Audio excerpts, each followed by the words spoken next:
Hello বন্ধুরা, তোমরা সবাই কেমন আছো?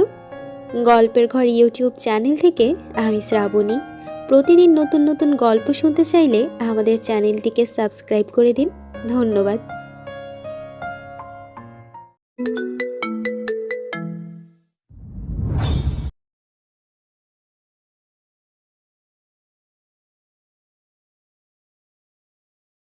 সকালবেলা ঘুম থেকে উঠেই মনের ভেতর খুশি খুশি লাগতেছে, কারণ আজ অনেক দিন পর মামার বাসায় যাব।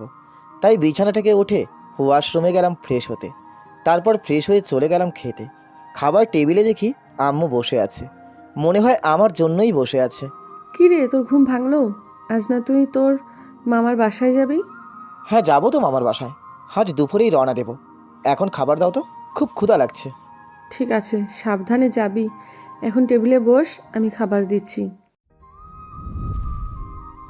আমাকে খাইয়ে দাও তুমি। আমি তোমার হাত ছাড়া খাই না, তা তুমি জানো না?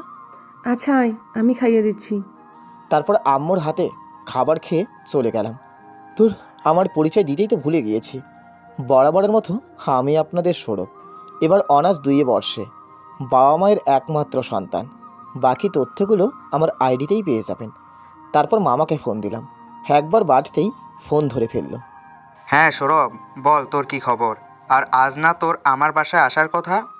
হ্যাঁ, আসবো তো, আজকেই আসবো। কিন্তু তোমার বাসা তো আমি চিনি না। সেই কতদিন আগে ছোটোবেলায় গিয়েছিলাম। হ্যাঁ, তুই বাসে উঠে নিউ সিটির উদ্দেশ্যে বেরিয়ে পড়। তারপর নিউ সিটিতে নেমে আমাকে ফোন দিবি। আচ্ছা ঠিক আছে, আমি আজ দুপুরেই রওনা দেব। কিন্তু মামা, তোমার মেয়েটার কি খবর গো? হুম। হ্যাঁ, অনেক ভালো আছে। তোরা সে ছোটবেলায় কত খেলা করতি। আচ্ছা বাসায় আয়, তারপর দুজন মিলে গল্প করবি। ওকে মামা। তারপর কথা শেষ করে রেডি হয়ে গেলাম। উফ, আমার মামাতো বোনের নাম শ্রাবণী। এবার অনার্স 1 বর্ষে পড়ে। সেই ছোটবেলায় দেখেছি ওকে। এখন যে কেমন চেহারা হয়েছে আল্লাহই জানে। মামার বাসায় গিয়ে দেখবো ওকে। তারপর আম্মুর থেকে বিদায় নিয়ে বাসা থেকে বের হয়ে গেলাম মামার বাসার উদ্দেশ্যে। সোজা বাস স্টেশনে গিয়ে নিউ সিটির উদ্দেশ্যে টিকিট কাটলাম। বাসের ভেতরে বসে আছি। কিছুক্ষণ পর বাস রওনা দিল। বাসের ভেতরে বসে ইয়ারফোনটা কানে দিয়ে গান শুনছি, কারণ যেতে যেতে 2 ঘন্টা লাগবে। গান শুনতে শুনতে কখন যে চোখটা লেগে গেছে বুঝতেই পারি নাই। হঠাৎ হেল্পারের ডাকে ঘুম ভাঙলো। তারপর দেখি আমি নিউ সিটিতে পৌঁছে গিয়েছি। তারপর বাস থেকে নেমে মামাকে ফোন দিলাম।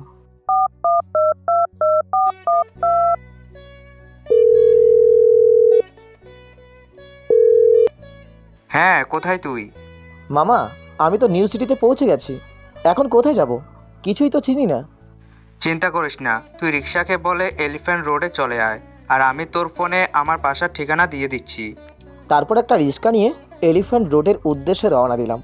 রিক্সায় বসে শহরের চারপাশ দেখতে লাগলাম। শহরটা বেশ সুন্দর সাজানো গোছানো। আমার অনেক ভালো লাগলো এই পরিবেশটা।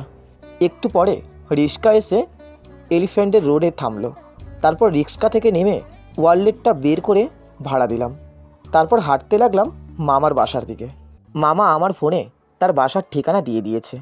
আমি চারিপাশের পরিবেশ দেখতে দেখতে এগোতে লাগলাম। আমার হাঁটতে ভালো লাগছিল, কারণ নতুন জায়গার সব কিছু দেখতে আমার অনেক ভালো লাগে। মামার দেওয়া ঠিকানা অনুযায়ী হাঁটতে লাগলাম, কিন্তু অনেক সময় হাঁটার পরেও ঠিকানাটা খুঁজে পাচ্ছিলাম না। এগিয়ে অনেক ক্লান্ত হয়ে গেছে। কী যে করি এখন, এইসব ভাবতে ভাবতে হাঁটছিলাম নিচের দিকে তাকিয়ে। কিন্তু হঠাৎ করে কিছু একটার সাথে বেশ জোরেই ধাক্কা খেলাম। কিন্তু ধাক্কাটা খেলাম কিসের সাথে? আর তখনই এই ঠাস করে ডান গালে একটা চড় মেরে দিল। তারপর ভালো করে তাকিয়ে দেখি একটা মেয়ে আমার চোখের সামনে দাঁড়িয়ে আছে। ওই মিয়া, দেখে চলতে পারেন না? মেয়ে দেখলেই গায়ে পড়তে ইচ্ছে করে নাকি? এমনিতেই ঠিকানা খুঁজতে খুঁজতে ক্লান্ত হয়ে গেছে, তার উপর মেয়েটা বিনা কারণে আমাকে চড় মারলো। আমি কি ইচ্ছে করে ধাক্কা দিয়েছি নাকি? আমারও রাগ উঠে গেল। তারপর আমিও ঠাস ঠাস করে মেয়েটির 2 গালে 2টা চড় মেরে দিলাম। ওই কুত্তা, তুই আমাকে চড় মারলি কেন? এই কুত্তি, আগে বল তুই আমাকে চড় মারলি কেন? তুই আমাকে ধাক্কা মারলি কেন? তাই তো চড় মেরেছি। ও, তুই মনে হচ্ছিস যে বিশ্ব সুন্দরী, যে তোকে ধাক্কা মারতে যাব? পেতনির মতন চেহারা, তার আবার এত দেমাক। ওই, কি বললি তুই? আমি পেতনির মতো দেখতে? পেতনি মানে? পেতনির থেকেও খারাপ চেহারা। যাই হোক, এখন ঝগড়া বাদ দাও। আর আমার এই ঠিকানাটা কোথায় একটু বলে দাও। আমি কি জন্য তোকে ঠিকানা বলতে যাব? হ্যাঁ, তুই আমাকে পেতনি বললি কেন? আমি এখন এক জায়গায় জরুরি কাজে যাচ্ছি, তাই কিছু বললাম না। না হলে এখানেই তোর অবস্থা খারাপ করে দিতাম। বলেই আমার পাশ কাটিয়ে চলে গেল। মেয়েটিকে হেব্বি রাগিয়ে দিয়েছি। তবে হ্যাঁ, মেয়েটি মোটেও পেতনির মতো দেখতে নয়। মেয়েটি একটা বোরখার ওপর সুন্দর করে হিজাব পরেছে, মুখটা খোলা আর চোখে কাজল দেওয়া। মেয়েটির চোখে অসম্ভব রকমের মায়া আছে, যা যে কোনো ছেলেকেই মায়ায় ফেলার জন্য যথেষ্ট। যাই হোক, আবারও হাঁটতে শুরু করলাম। অনেক খোঁজার পরে অবশেষে মামার দেওয়া ঠিকানায় এসে পৌঁছলাম। কিন্তু অনেকগুলো বাসার মধ্যে কোনটা মামার বাসা সেটা খুঁজে পাচ্ছিলাম না। তাই মামাকে ফোন দিলাম। একবারেই ফোনটা ধরল। মামা, তোমার ঠিকানায় আসছি, কিন্তু তোমার বাসাটা খুঁজে পাচ্ছি না। তুই 1 মিনিট দাঁড়া, আমি বের হচ্ছি। তারপর দাঁড়িয়ে ওয়েট করতে লাগলাম। একটু পর মামা একটা বাসা থেকে বের হয়ে আসলো। আমাকে দেখেই জড়িয়ে ধরলো। কত বড় হয়ে গেছিস তুই, অনেক দিন পর তোকে দেখলাম। আমাকে কি এভাবেই বাইরে দাঁড় করিয়ে রাখবে নাকি? ভেতরে নেবে না নাকি? ও হ্যাঁ, ভুলেই তো গেছিলাম যে তুই বাইরে দাঁড়িয়ে আছিস। চল ভেতরে চল। হ্যাঁ চলো। তারপর বাসার ভেতরে গেলাম। মামার বাসাটা দোতলায়। সিঁড়ি দিয়ে উঠতে লাগলাম দোতলায়। তারপর কলিং বেল দিতেই মামি এসে দরজা খুলে দিল। আমাকে দেখে মামি জড়িয়ে ধরে কেঁদে দিল। আমার কথা তো তুই ভুলেই গেছিস। সেই কবে ছোটবেলায় তোকে দেখেছিলাম, আর আজ দেখলাম অনেক বড় হয়ে গেছিস তুই। তুমিও শুরু করলে মামি। আমাকে কি দরজার বাইরে দাঁড় করিয়ে রাখবে নাকি? ভেতরে নিয়ে যাবে না? সে কি রে, তুই বাইরে দাঁড়িয়ে থাকবি মানে? তুই হলি আমার ছেলে, তোকে কি বাইরে রাখবো নাকি? আয় ভিতরে আয়। হ্যাঁ চলো। তারপর মামা মামির সাথে ভেতরে গেলাম। বাহ, ভেতরটা তো অনেক সুন্দর করে সাজানো। মামি সোফায় বসতে বলে ফ্যানটা অন করে দিল। তারপর আব্বু আম্মুর শরীর কেমন আছে জিজ্ঞাসা করলেন। আরও কত কিছু জিজ্ঞেস করলেন, অত মতো মনে নাই। সৌরভ, যা ফ্রেশ হয়ে আয়, তোর খাবার দিচ্ছি আমি। আচ্ছা ঠিক আছে, কিন্তু তোমার মেয়েকে তো দেখছি না। কই তোমার মেয়ে? দেখবি কেমন করে, একটু আগেই কলেজে গেছে। কি একটা কাজ আছে বললো, তবে একটু পরেই চলে আসবে। তারপর মামি ওয়াশরুমটা দেখিয়ে দিল। আমিও ফ্রেশ হতে চলে গেলাম। ফ্রেশ হয়ে বাইরে এসে বাড়িটার চারিপাশ ঘুরে ঘুরে দেখতে লাগলাম। মামার বাসায় 4টা রুম, সবগুলোই অনেক সুন্দর করে গোছানো। তবে একটা রুম সব থেকে বেশি সুন্দর করে গোছানো। আমি সেই রুমেই গেলাম। তারপর রুমের দরজা আটকে দিয়ে রুমটা দেখতে লাগলাম। রুমের দেওয়াল বরাবর একটা খাট রাখা, বিছানাটা খুব সুন্দর করে গোছানো। বিছানা দেখেই ঘুম চলে আসছে আমার। রুমের একপাশে একটা পড়ার টেবিল, তাতে অনেকগুলো বই সুন্দর করে সাজানো। এগুলো দেখে বেশ ভালোভাবেই নিশ্চিন্ত হয়ে গেলাম যে এটাই মামার মেয়ের রুম। তাতে আমার কি, আমি এখন বিছানায় বসে বিশ্রাম করি। তারপর বিছানায় হেলান দিয়ে বসে ফেসবুকিং করতে লাগলাম। এমন সময় দরজায় কে যেন নক করলো। ধুর, এমন সময় আবার কে আসবে? অনেক বিরক্তি ভাব নিয়ে বিছানা থেকে উঠে দরজার কাছে গেলাম। তারপর দরজা খুলতেই তো আমার চোখ কপালে উঠে গেল। বাইরে তাকিয়ে দেখি রাস্তায় যে মেয়েটার সাথে ঝগড়া করে আসছি সে দাঁড়িয়ে আছে। মেয়েটা তো আমাকে দেখে অনেক অবাক হয়েছে। আমিও তো কিছুই বুঝতে পারছি না। আমিও অবাক হয়ে তাকিয়ে আছি মেয়েটির দিকে। ওই ছেলে, তুই এখানে আমার বাড়িতে কি করছিস? তোর বাড়ি মানেটা কি? এটা আমার নিজের মামার বাড়ি। কই থেকে উড়ে এসে জুড়ে বসছে এখানে। আমি উড়ে এসে জুড়ে বসছি? আম্মু, এই আম্মু, এই ছেলেটা এখানে কি করছে? এই শ্রাবণী, কি শুরু করলি তুই বলতো? এত চিল্লাচ্ছিস কেন? আম্মু, এই বাজে ছেলেটা এখানে আমার রুমে কি করছে? আর ও এই বাড়িতে কেন? খারাপ ছেলে মানে? ও তো তোর বাদল ফুপার ছেলে সৌরভ। আজ এতদিন পর আমাদের বাড়িতে এসেছে, আর তুই কি শুরু করলি? ও, তাহলে এই সে বাদল ফুপার ভান্দর পোলা। জানো আম্মু, আজকে রাস্তায় ও আমাকে চর মারছে আর পেতনি বলছে। মামি, তাহলে এটাই আমার মামার পেতনি মেয়ে? তবে পেতনি হলেও চেহারাটা কিন্তু বেশ ভালো হয়েছে। অনেক ঝগড়া হয়েছে তোদের, এখন খেতে আয় দুজনেই। আমি খাবার দিচ্ছি তোদের। আর সৌরভ তো তোকে চিনতো না বলেই হয়তো ওই রকম করেছে। এখন দুজনে খেতে আয়। আর সৌরভ, পাশের রুমে তোর বিছানা তৈরি করা আছে, তুই ওইখানেই থাকবি। তারপর আমি শ্রাবণীর দিকে তাকালাম। আমাকে মুখ ভেচকি দিয়ে রুমে চলে গেল। তারপর আমিও খাবার টেবিলে খেতে চলে গেলাম। টেবিলের কাছে গিয়েই তো অবাক হয়ে গেলাম। পুরো টেবিল জুড়ে সব আমার পছন্দের খাবারগুলো সাজিয়ে রাখা।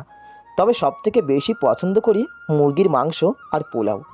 আমার তো এসব খাবার দেখে প্রচণ্ড খিদা লেগে গেল। তখনই মামি আসলো। মামি, এত কিছু কার জন্য রান্না করেছো তুমি? কেন রে, সব তো তোর জন্যই রান্না করছি, তোর পছন্দ হয়নি? কী যে বলো মামি, সবগুলো আমার প্রিয় খাবার, অনেক পছন্দ হয়েছে আমার। এখন খেতে বস। তারপর খেতে বসলাম, আর তখনই শ্রাবণী আসলো, সাথে মামাও আসলো। সবাই মিলে খেতে লাগলাম। উফ, খাবারটাও অনেক ভালো রান্না হয়েছে, মুখে লেগে থাকার মতো। সবাই মিলে খেতে খেতে অনেক গল্প করলাম। মামা আমার পড়াশোনার বিষয়সহ আরও অনেক কিছু জানলো। তারপর খাবার দাবার শেষ করে নিজের রুমে চলে গেলাম। তারপর বিছানায় শরীরটা এড়িয়ে দিলাম। ক্লান্ত থাকার কারণে চোখের ওপর ঘুম এসে নাড়া দিল। তারপর ঘুমিয়ে গেলাম। ঘুম ভাঙলো বিকেলবেলায়। বিছানা থেকে উঠে ফ্রেশ হয়ে নিলাম। তারপর রুম থেকে বাইরে বের হলাম। দেখি মামা মামি সোফায় বসে গল্প করতেছে। মামি, শ্রাবণী কোথায় গো? শ্রাবণী ওর নিজের রুমেই আছে, যা গিয়ে কথা বল। তারপর আমি শ্রাবণী রুমের সামনে গেলাম। গিয়ে দেখি শ্রাবণী বই পড়তেছে। আমি দরজায় নক করলাম। আসতে পারি শ্রাবণী ম্যাম? বাবা, তুই আবার আমার রুমে আসার জন্য অনুমতি নিচ্ছিস? আগে তো হুটহাট করে ঢুকে পড়তি। ধুর পাগলি, তখন তো ছোট্ট ছিলাম, তাই বুঝতাম না। এখন তো তুই বড় হয়ে গেছিস। হ্যাঁ হইছে, এখন রুমে আসেন। তারপর আমি শ্রাবণীর রুমে ঢুকলাম। গিয়ে শ্রাবণীর পাশে বসলাম। ওই শ্রাবণী, আমার সাথে এখন ঘুরতে চল তো, তোদের শহরটা ঘুরে দেখে আসি একটু। ওকে, চল। তারপর শ্রাবণীর সাথে ঘুরতে বের হলাম। একটা রিক্সা নিয়ে দুজনে একটা পার্কে গেলাম। ওখানে অনেক সময় কাটালাম। তারপর শ্রাবণী ফুচকা খেতে চাইল। তখন ওকে ফুচকার দোকানে নিয়ে ফুচকা খাওয়ালাম। শ্রাবণীর ফুচকা খাওয়া দেখে তো আমি অনেক বেশি অবাক হয়ে গেলাম। যেখানে আমি 3টা ফুচকা শেষ করতে পারলাম না, সেখানে ও পুরো একটা বাটি ফুচকা শেষ করে ফেললো। শ্রাবণী, আইসক্রিম খাবি? চকলেট আইসক্রিম আমার অনেক পছন্দ। তারপর শ্রাবণীর জন্য চকলেট আইসক্রিম কিনলাম। শ্রাবণী আইসক্রিম পেয়ে অনেক খুশি হলো। এভাবে দুজন অনেক মজা করলাম সারা বিকেল জুড়ে। তারপরে একটা রেস্টুরেন্টে নিয়ে গেলাম শ্রাবণীকে। তারপর ওর পছন্দের মতো সব খাবার অর্ডার করতে বললাম। কি রে, আজ তো খাওয়াচ্ছিস, ব্যাপারটা কি? আরে কিছু না, এমনি আজ এতদিন পর আসলাম তো, তাই ট্রিট দিলাম আর কি। তারপর দুজনে খাওয়ার শেষ করে রেস্টুরেন্ট থেকে বের হলাম। তারপর একটা রিক্সা ডাক দিলাম। মামা কই যাবেন? আমি মামার বাসার ঠিকানা দিলাম। তারপর দুজনে রিক্সায় উঠে বসলাম। রিক্সা তার আপন গতিতে চলতে শুরু করলো।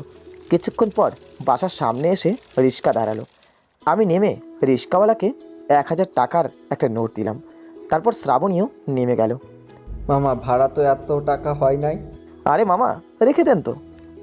আচ্ছা ঠিক আছে। তারপর বাসার ভিতরে চলে গেলাম। দরজার সামনে গিয়ে কলিং বেল দিলাম। মামি এসে দরজা খুলে দিল। তারপর সোজা আমার রুমে চলে গেলাম। বিছানায় বসে ফেসবুকিং করতে লাগলাম। এভাবে অনেকটা সময় পার হয়ে গেল। মামি এসে রাতের খাবার জন্য ডেকে গেল। তারপর আমি রুম থেকে বেরিয়ে খাবার খেতে গেলাম। গিয়ে দেখি সবাই আমার জন্য অপেক্ষা করতেছে। তারপর সবাই মিলে খাবার শুরু করলাম। কিরে, তোদের ঝগড়া মিটপাট হয়েছে? হ্যাঁ মামি, হয়েছে। ওদের তো সারাক্ষণ ঝগড়া লেগেই থাকে, সে ছোটবেলা থেকে। খাওয়ার পর্ব শেষ করে রুমে চলে গেলাম। তারপর বিছানায় বসে মোবাইল টিপতেছি। এমন সময় শ্রাবণী পেতনির আগমন। কিরে পেতনি, কিছু বলবি? হ্যাঁ, বলতেই তো আসছি। তোর ফোন নাম্বার আর ফেসবুক আইডি দে। তারপর শ্রাবণীর কাছে ফোন নাম্বার আর ফেসবুক আইডি দুটোই দিলাম। তখনই আমার ফোন বেজে উঠল। তাকেই দেখি আনন্দ নাম্বার। ওইটা আমার নাম্বার, সেভ করে রাখ। ওকে। তারপর শ্রাবণী রুম থেকে চলে গেল। আমিও ফ্রেন্ডের সাথে চ্যাট করতে লাগলাম।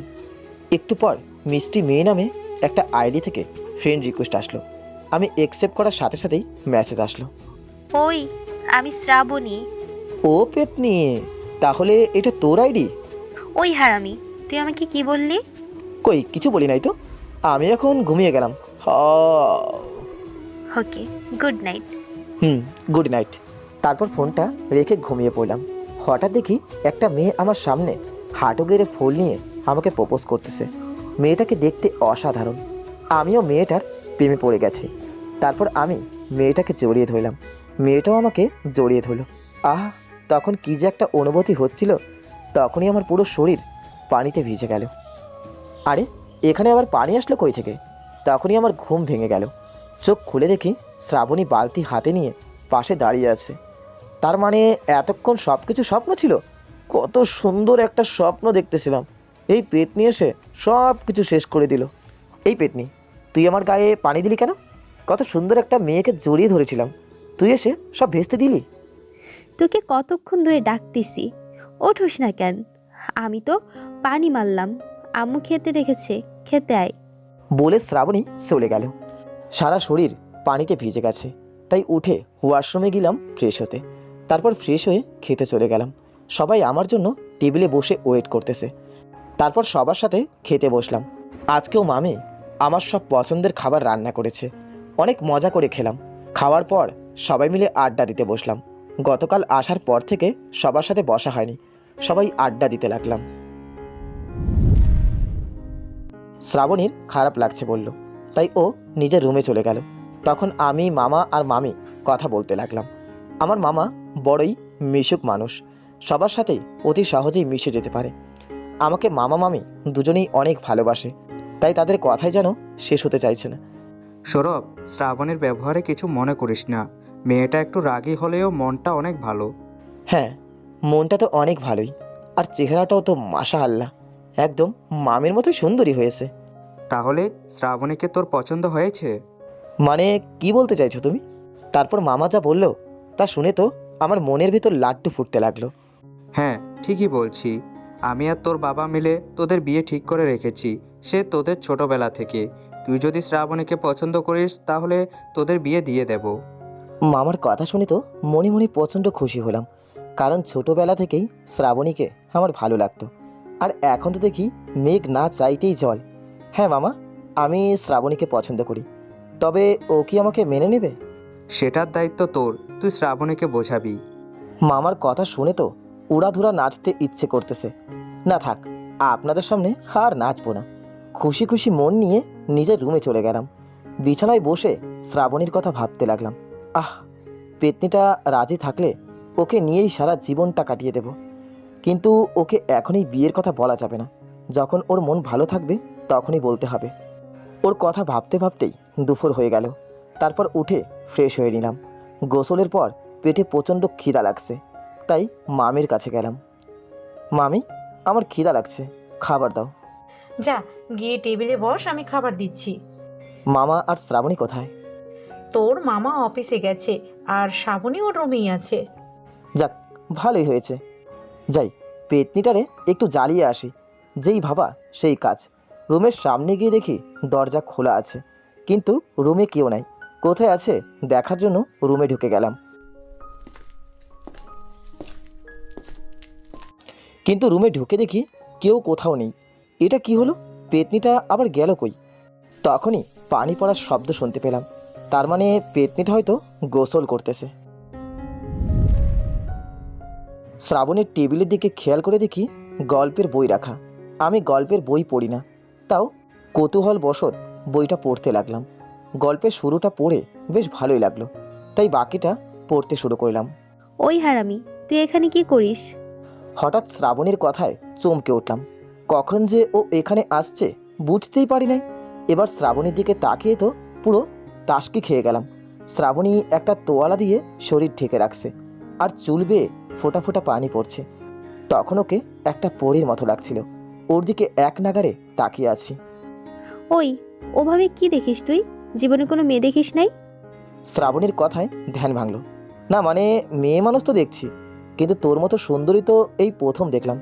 তোকে দেখে মনে হচ্ছে যেন আকাশ থেকে একটা পরী নেমে এসেছে। আমার কথাতে মনে হয় শ্রাবণী লজ্জা পেয়েছে, তাই চোখ নামিয়ে ফেলল। হইছে, আর পাম দেওয়া লাগবে না। এখন যা এখান থেকে, আমি কাপড় চেঞ্জ করব। আমি থাকলে কি সমস্যা? তোকে যেতে বলছি কিন্তু। ওকে, যাচ্ছি।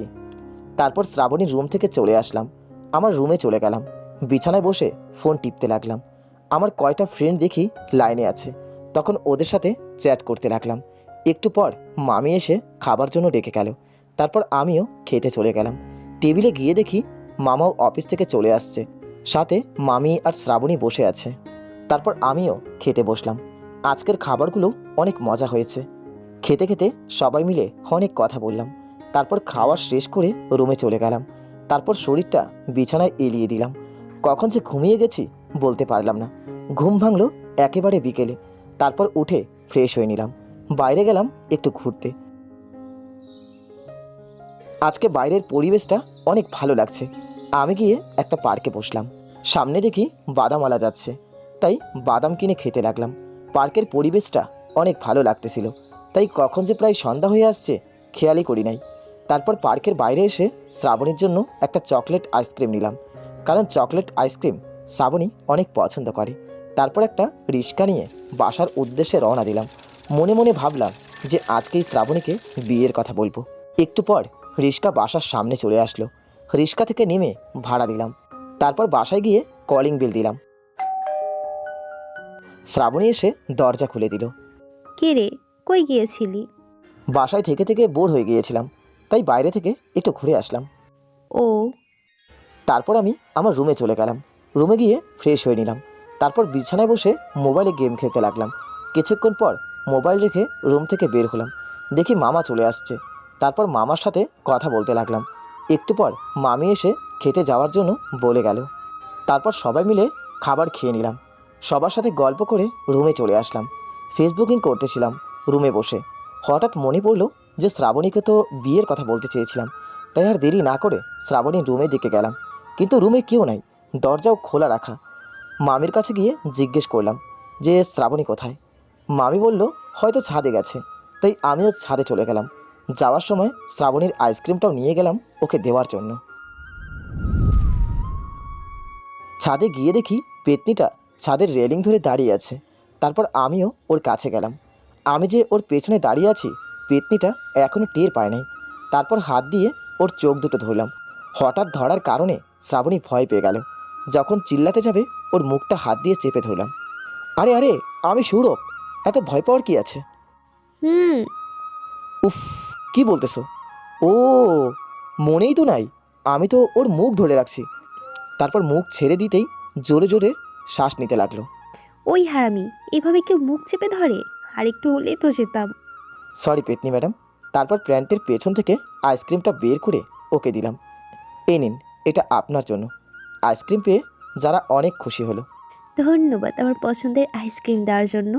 তারপর শ্রাবণী আইসক্রিম খেতে লাগলো। ওর খাওয়ার দেখে তো আমারও অনেক লোভ লাগতেছে। তারপর মনে পড়লো বিয়ের কথা। হ্যাঁ, এখনই সঠিক সময় কথাটা বলার। শ্রাবণী, তুই কি আমাকে বিয়ে করবি? আমার কথা শুনে শ্রাবণী আমার দিকে অবাক হয়ে তাকালো। মানে বুঝলাম না, হঠাৎ এই কথা? মানে শোন শ্রাবণী, আমার আর তোর আব্বু সেই ছোটবেলা থেকে আমাদের বিয়ে ঠিক করে রাখছে।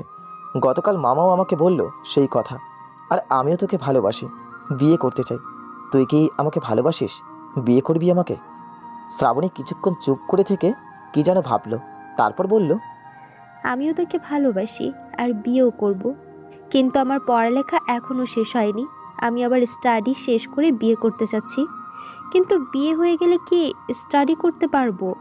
তখন আমার মনের ভেতরে এত খুশি লাগতেছিল যে ভাষায় প্রকাশ করার মতো নয়। আচ্ছা শ্রাবণী, তোর পড়ালেখা নিয়ে চিন্তা করতে হবে না। দুজনে বিয়ের পর দুজন একসাথে স্টাডি করব বলেই ছাদ থেকে চলে আসলাম।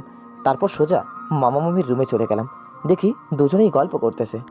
মামা, আসতে পারি? হ্যাঁ, চলে আয়। মামা, শ্রাবণী রাজি আছে বিয়ে করতে। তাহলে তো খুবই ভালো কথা। আগামী সপ্তাহে তোদের বিয়ে দিয়ে দেব। তোর বাবার সাথে আমি কথা বলে নেব। তাহলে মামা, আমি কালই বাসায় চলে যাব, কারণ সব কিছু আয়োজন করতে হবে বিয়ের জন্য। আমি এখন রুমে গেলাম বলেই মামার রুম থেকে আমার রুমে চলে আসলাম। মনের ভেতর অনেক ভালো লাগতেছে, কারণ শ্রাবণী কিছুদিন পর আমার বউ হবে। এসব ভাবতে ভাবতেই ঘুমিয়ে পড়লাম। পরের দিন সকালে উঠে ফ্রেশ হয়ে নিলাম। তারপর সকালে নাস্তা করে সবার সাথে বিদায় নিয়ে বাসার উদ্দেশ্যে বেরিয়ে পড়লাম। কিছুক্ষণ পর বাসায় পৌঁছে গেলাম। তারপর বাসায় চলে গেলাম। দরজার সামনে গিয়ে কলিং বেল বাজালাম। কলিং বেল বাজানোর একটু পরেই আম্মু এসে দরজা খুলে দিল। আমাকে দেখে তো আম্মু অবাক হয়ে গেল।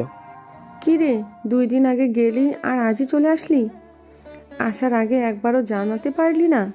হ্যাঁ, হঠাৎ করেই চলে আসলাম, কারণ বিয়ের প্রস্তুতি নিতে হবে না। বিয়ের প্রস্তুতি মানে? আরে আম্মু, শ্রাবণী আর আমার বিয়ে। শ্রাবণী আমার সাথে বিয়ে করতে রাজি হয়ে গেছে, তাই তো চলে আসলাম আজকে। সব কিছুর আয়োজন করতে হবে না? তা তো করতেই হবে। আমার একমাত্র ছেলের বিয়ে বলে কথা। আজ থেকেই শুরু করে দেব বলে আমার রুমে চলে আসলাম। তারপর ফ্রেশ হয়ে খেয়ে নিলাম। বিছানায় বসে গেম খেলতেছিলাম। ক্লান্ত হয়ে গেছি মামার বাসা থেকে এসে, তাই শুয়ে পড়লাম। বিশ্রাম নেওয়ার জন্য কখন যে চোখ দুটো লেগে গেছে বুঝতে পারিনি। দুপুরে আম্মুর ডাকে ঘুম ভাঙলো। তারপর উঠে গোসল সেরে নিলাম। এখন মনের ভেতরে ফুরফুরা লাগছে, কিন্তু গোসলের পর তো প্রচণ্ড খিদা লাগছে, তাই খেতে চলে গেলাম। আম্মু আগে থেকেই টেবিলে খাবারগুলো সাজিয়ে রাখছে, তাই দেরি না করে খেতে বসে গেলাম। তখনই কলিং বেলটা বেজে উঠল। আম্মু গিয়ে দরজা খুলে দিল। দেখি আব্বু অফিস থেকে চলে আসছে। তারপর আব্বুও ফ্রেশ হয়ে খেতে আসলো। সবাই একসাথে বসে খাবার খেয়ে নিলাম। খাবার শেষ করে সবাই গল্প করতে বসলাম। কী রে সৌরভ, মামার বাসায় গিয়ে আমাদের তো ভুলেই গিয়েছিলি, একটা ফোনও তো করলি না। আসলে আব্বু, মামার বাড়ির আদর যত্ন কম ছিল না তো, তাই আর কি। তো কেমন কাটলো মামার বাসায়? হ্যাঁ আব্বু, অনেক ভালো লেগেছে মামার বাসায় থেকে। আর হ্যাঁ, একটা কথা বলা হয়নি, শ্রাবণী তো আমার সাথে বিয়ে করতে রাজি হয়ে গেছে। সেটা তোর মামা আমাকে ফোন করে জানিয়ে দিয়েছে। প্রস্তুতি নিয়ে নে, কারণ আগামী সপ্তাহে তোদের বিয়ে। হ্যাঁ আব্বু, আজ থেকেই শুরু করে দেব আমার বিয়ে বলে কথা। তারপর আব্বু আম্মুর সাথে আরও সময় কথা বলে রুমে চলে আসলাম। বিছানায় বসে ফেসবুকিং করতে লাগলাম। দেখি শ্রাবণী লাইনে আছে, তাই ওকে মেসেজ দিলাম। কিরে পেতনি, কি করিস? ওই হারামি, একদম খেয়ে ফেলবো যদি আর একবার পেতনি বলিস। পেতনিকে পেতনি ছাড়া কি বলবো? হারামজাদা, তোকে তো আমি। থাক, হইছে হইছে, ভয় লাগতাছে আমার। আর রাগ করিস না। তো কেমন আছিস তুই? হ্যাঁ, ভালো আছি। তোর কি খবর? হ্যাঁ, আমিও অনেক ভালো আছি। তারপর শ্রাবণীর সাথে আর কিছুক্ষণ কথা বলে ফোন রেখে দিলাম। এভাবেই দুপুর গড়িয়ে বিকেল হয়ে গেল। আমি আবারও প্রতিদিনের মতো বিকেলে বন্ধুদের সাথে আড্ডা দিই, না হলে শরীরটা কেমন যেন করে। তাই তাহাসিনকে ফোন দিলাম।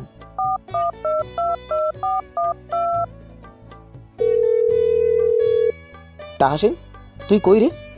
এই তো আমাদের আড্ডা দেওয়ার জায়গায় বসে আছি। আচ্ছা থাক, আমি আসতেছি। তারপর বাসা থেকে বের হয়ে ওদের কাছে চলে গেলাম। আড্ডায় গিয়ে দেখি তাহাসিন, রাজ, তুহিন আর অনেকগুলো হারামি বসে আছে।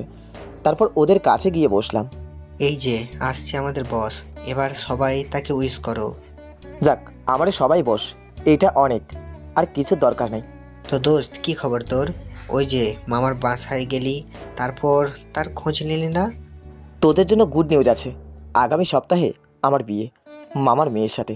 তোরা সবাই থাকবি কিন্তু। ওরে সালা, আগে বলবি তো যে ভাবি আইতেছে। এর জন্যই তো এখানে আসা। তোরা কিন্তু অবশ্যই আসবি।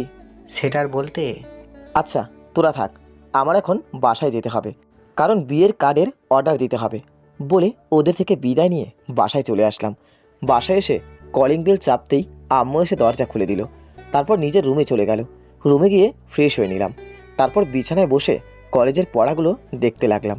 পড়া শেষ করে রাতের খাবার খেয়ে ঘুমিয়ে গেলাম। পরের দিন সকালে ঘুম থেকে উঠে নাস্তা করে নিলাম। তারপর কলেজের উদ্দেশ্যে বেরিয়ে পড়লাম। কলেজের মাঠে তাহাসিনরা বসে আছে, তাই আমিও গিয়ে ওদের সাথে বসলাম। আড্ডা দিয়ে সবাই ক্লাসে চলে গেলাম। তারপর 2টা ক্লাস করে প্রিন্সিপাল স্যারের রুমে চলে গেলাম। স্যার, আসতে পারি? হ্যাঁ সৌরভ, যে ভেতরে এসো। স্যার, আমার 2 সপ্তাহের ছুটি লাগবে, কারণ আগামী সপ্তাহে আমার বিয়ে। কংগ্রাচুলেশনস, দোয়া করি তোমরা সুখে থাকো। আচ্ছা, ছুটি দিয়ে দিলাম। ধন্যবাদ স্যার। আপনি কিন্তু অবশ্যই আপনার পরিবার নিয়ে আমার বাড়িতে আসবেন। হ্যাঁ ঠিক আছে, আসবো। তারপর স্যারের থেকে বিদায় নিয়ে বাসায় চলে আসলাম। বাসায় এসে খেয়ে নিলাম। তারপর রুমে গিয়ে বিছানায় শুয়ে একটু রেস্ট নিলাম, কারণ বিকেলে বিয়ের কার্ডের অর্ডার দিয়ে আসতে হবে, সাথে আরও অনেক কাজ আছে। বিকেলবেলায় উঠে ফ্রেশ হয়ে নিচে চলে গেলাম। তারপর আব্বুর থেকে টাকা নিয়ে তাহাসিনকে ফোন দিলাম।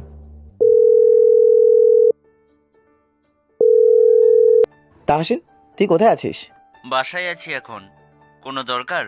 বাসা থেকে বের হয়ে মেন রোডে এসে দাঁড়া, মার্কেটে যেতে হবে। ওকে। তারপর বাসা থেকে বের হয়ে একটা রিক্সা নিলাম। তারপর মেন রোড থেকে তাহাসিনকে রিক্সায় উঠিয়ে নিলাম। এখন কাঠ ছাপানোর দোকানে যাওয়ার পালা। রিক্সাকে বললাম, মামা নিউ মার্কেট চলেন। আচ্ছা ঠিক আছে। কিছুক্ষণ পর আমরা নিউ মার্কেটে এসে পৌঁছলাম। রিক্সা থেকে নেমে ভাড়া দিলাম। তারপর কাঠ ছাপানোর দোকানে গেলাম। দোকানে গিয়ে 2000 কার্ডের অর্ডার দিয়ে আসলাম, সব আমার পছন্দের ডিজাইনের। তারপর বিয়ের আরও অনেক কেনাকাটা করে বাসায় চলে আসলাম। বাসায় এসে শপিংগুলো রেখে রুমে চলে গেলাম। প্রচুর ঘাম বেরোচ্ছে শরীর থেকে, তাই গোসলটা সেরে নিলাম। রাতের খাবার সবাই একসাথে খেয়ে নিলাম। তারপর আব্বু আম্মুর সাথে কথা বলে বিয়ের আয়োজন আমাদের বাসায় করব, তাই সিদ্ধান্ত নিলাম। মামাকেও জানানো হলো। তারপর মামাও আমাদের সাথে একমত হলো। শুরু হয়ে গেল আমার অপেক্ষার প্রহর। বিয়ের আর মাত্র 3 দিন আছে। এদিকে সব কাজ কমপ্লিট করে ফেলেছি। সবার বাড়ি বাড়ি গিয়ে বিয়ের কার্ড নিজ হাতে দিয়ে আসছি। মনের মধ্যে যেন তোলপাড় শুরু হয়ে গেছে বিয়ের জন্য। যাই হোক, এত তোলপাড় হলে হার্ট বেরিয়ে আসবে। শেষে দেখা গেল আপনাদেরকে গল্প শোনাতেই পারলাম না। দেখতে দেখতে আরও 2 দিন কেটে গেল। আগামীকাল শুক্রবার নামাজের পর আমার বিয়ে। পুরো বাড়ি সাজানো হচ্ছে। আমার যে কি আনন্দ হচ্ছে আর কি বলবো। আজকের দিনটাও ফুরফুরা মেজাজে কেটে গেল। রাতে খেয়ে দিয়ে সকাল সকাল শুয়ে পড়লাম, কারণ আগামীকাল অনেক ধকল চাপে।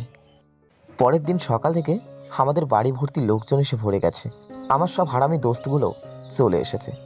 তাহাসিন, রাজ, তুহিন আর বাকি সব মিলে আমাকে সাজিয়ে দিল। সকাল থেকে এইসব করতে করতে নামাজের সময় হয়ে গেছে। তারপর সবাই মসজিদে নামাজ পড়তে চলে গেলাম। নামাজ শেষ করে বাসায় চলে আসলাম। ইতিমধ্যে শ্রাবণী মামা আর মামি চলে এসেছে। আমাকে আর শ্রাবণীকে পাশাপাশি বসানো হলো। তারপর কাজী সাহেব আমাদের বিয়ে পড়ালেন। জাঁকজমকভাবে আমাদের বিয়েটা হয়ে গেল। তারপর সব অতিথিদের সাথে কথা বলতে থাকলাম। এভাবে রাত 10টা বেজে গেল। তারপর সবাই মিলে আমাকে বাসর ঘরে পাঠিয়ে দিল। বাসর ঘরের সামনে এসে দাঁড়ালাম। কিন্তু এ কি, বাসর ঘরে ঢুকতেই তো লজ্জা করতেছে। এমনিতেই তো শ্রাবণীর সাথে ঝগড়া করি, তখন তো লজ্জা করে না। তারপরেও 1 কেজি সাহস নিয়ে বাসর ঘরে ঢুকলাম। রুমের দরজা আটকে দিয়ে পেছনে তাকিয়ে দেখি শ্রাবণী বিছানায় বসে আছে। মাথায় 1 হাত লম্বা একটা ঘোমটা দেওয়া। তারপর আস্তে আস্তে বিছানার পাশে যেতেই শ্রাবণী খাট থেকে নেমে এসে পায়ে স্লাম করলো। আমিও শ্রাবণীর মাথায় হাত দিয়ে বললাম, বেঁচে থাকো মা, স্বামী সংসার নিয়ে সুখে থাকো। এক কথা বলতেই শ্রাবণী আমাকে ধাক্কা দিয়ে বিছানায় ফেলে দিল। তারপর আমার বুকের ওপর উঠে গেল। রাগি চোখে আমার দিকে তাকালো। আমি তো হঠাৎ এই ভয় পেয়ে গেলাম। তারপর আমার পাঞ্জাবির কলার ধরে, ওই তোকে বলছিলাম না যে আমি আগে লেখাপড়া শেষ করব, তারপর বিয়ে করব? কিন্তু তুই আমাকে পড়ালেখা করতে দিলি না কেন? আরে আগে তো কলার ছাড়ো, তারপর বলছি। তারপর শ্রাবণী আমার কলার ছেড়ে দিল। দেখ শ্রাবণী, আমি তোকে বিয়ে করেছি, কিন্তু এখনও লেখাপড়া বন্ধ করব না। দুজনে একসাথে লেখাপড়া করব। তারপর আমি চাকরি পেলে তারপর আমাকে আপন করে নিবি তুই। তার আগে আমি তোকে টাচ করব না। টাচ করবি না মানে? আমাকে প্রতিদিন আদর করতে হবে, ঘুরতে নিয়ে যেতে হবে, শাড়ি পরাতে হবে, পছন্দের সব কিছু কিনে দিতে হবে, না হলে তোকে খেয়ে ফেলবো। সব কিছুই করতে রাজি আমি। তাহলে এখন আমাকে ছাদে নিয়ে চল, আমি তোর কোলে বসে রাতের চাঁদ দেখব। ওকে, চলে যাই। তারপর আমি ছাদে যেতে লাগলাম, কিন্তু এদিকে শ্রাবণী দাঁড়িয়েই আছে। কি হলো, তুমি যাবে না? কেউ যদি আমাকে কোলে নিয়ে যায় তাহলে যেতে পারে। তারপর আর কি, শ্রাবণীকে কোলে তুলে নিলাম। শ্রাবণী আমার কোলে উঠে আমার বুকে মাথা রাখলো। তারপর ছাদে চলে গেলাম। ছাদে একটা সোফা রাখা, দুজনে গিয়ে সেটাতে বসলাম। তারপর শ্রাবণী আমার কাঁধে মাথা রাখলো। তখন আমার খুব ভালো লাগছিল। প্রিয় মানুষটার ছোঁয়া পেলে সবারই ভালো লাগে। দুজন দুজনার হাত ধরে রাতের চাঁদ দেখতে লাগলাম। আর চাঁদের আলোটাও অনেক বেশি। চাঁদের আলো এসে সোজা শ্রাবণীর মুখের উপর পড়ছে। তখন শ্রাবণীর মুখটা অনেক মায়াবী লাগছিল। মনে হচ্ছিল ওকে আপন করে নিই, কিন্তু না, সেটা এখন সম্ভব নয়। এভাবে দুজন অনেক সময় ধরে চাঁদের দিকে তাকিয়ে থাকলাম। কিছুক্ষণ পর শ্রাবণী আমার কোলে উঠে বুকে মাথা রাখলো। এভাবে আমাকে সারা জীবন ভালোবাসবি তো? হ্যাঁ, যতদিন বেঁচে থাকবো সব সময় ভালোবাসবো। কখনোই আমাকে ছেড়ে যাবি না তো?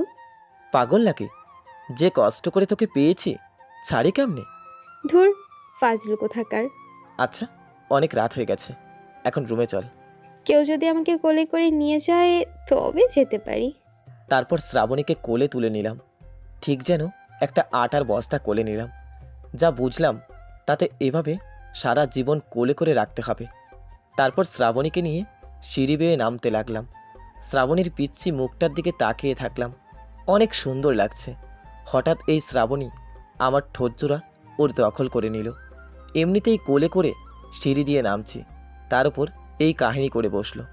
এবার দুজনেই একসাথে পড়ব। একটু পর আমাকে ছেড়ে দিল। আমি ততক্ষণ সিঁড়িতেই দাঁড়িয়েছিলাম। শীতে দাঁড়িয়ে আছিস কেন? তুই যা শুরু করছিলি তাতে দুজনে একসাথেই পড়ে যেতাম। আসলে তোর লাল ঠোঁট দেখে নিজেকে সামলাতে পারি নাই। তারপর ওকে নিয়ে রুমে চলে গেলাম। আমার কোলেই ছিল, তাই বিছানায় নামিয়ে দিলাম। আচ্ছা, এখন তো আমরা স্বামী স্ত্রী, তাহলে তুমি করেই তো বলা যায়। না, আমি তোকে তুই করেই বলবো। অন্তত আব্বু আম্মুর সামনে তুমি করেই বলিস। ওকে, ঠিক আছে। তারপর দুজনে শুয়ে পড়লাম। খুনসুটি করতে করতে কখন যে ঘুমিয়ে পড়লাম মনে নাই। সকালে ঘুম ভাঙতেই বুকের ওপর ভারী কিছু অনুভব করলাম। ভালো করে চোখ খুলতে দেখি পাগলিটা আমার বুকের ওপরে শুয়ে আছে। পাগলিটার মুখের দিকে তাকিয়ে দেখি একদম পিচ্ছি বাচ্চাদের মতো ঘুমিয়ে আছে। তাই ওর ঘুমটা ভাঙলাম না। কি নিষ্পাপ একটা মেয়ে ঘুমিয়ে থাকলে আর জেগে থাকলে যেন দজ্জাল। শ্রাবণীর মুখের দিকে তাকিয়ে এইসব ভাবতেছিলাম। হঠাৎ শ্রাবণী ঘুম থেকে উঠে গেল। আমি তখনও ওর দিকে তাকিয়েছিলাম। ওইভাবে তাকিয়ে কি দেখিস? তোর মায়াবী মুখটা দেখি। অনেক দেখা হইছে, এখন ছাড় আমাকে, ওয়াশরুমে যাব। আমি কি ধরে রাখছি নাকি তোকে? তুই তো নিজেই আমার উপরে শুয়ে আছিস। শ্রাবণী আমার কথা শুনে মুখ ভেচকি কেটে ওয়াশরুমে চলে গেল।